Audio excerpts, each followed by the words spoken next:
Well, Belle, after a dramatic few days in British politics, we know that the UK Parliament is most certainly against her deal. We know also that they don't quite fancy an alternative government. But be in no doubt, we're also not actually really any closer in any way to working out what the British Parliament do want in terms of a deal with the European Union, or what type of Brexit they want.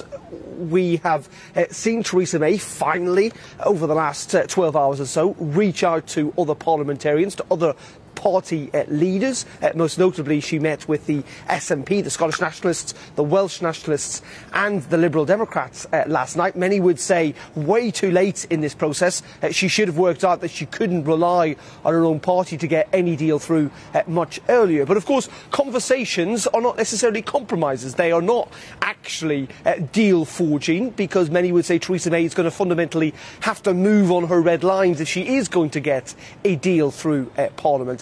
And in doing so, of course, there then is the big political risk for Theresa May that she ultimately ends up splitting her own party, the Conservative Party, because, be in no doubt, she's going to have to tack one way or another, and in doing so, she's likely to split the cabinet and indeed many of her own backbenchers. If she goes for, as has been suggested, a softer form of Brexit, potentially staying inside the customs union, there are many cabinet ministers who are against that, not least Liam Fox, the International Trade Secretary. Essentially, his job would disappear.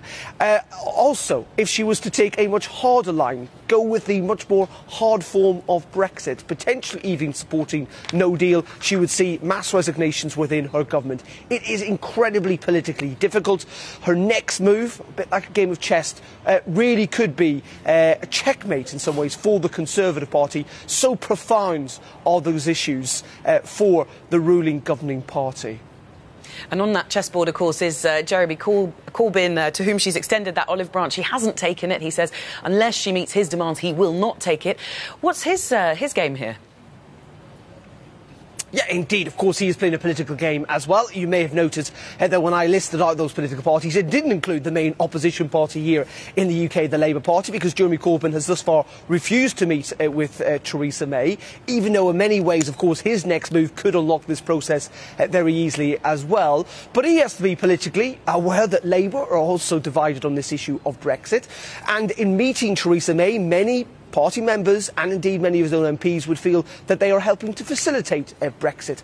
Many of them want to simply remain inside the European Union. They want a second referendum. They're not even prepared to compromise on a softer form of Brexit.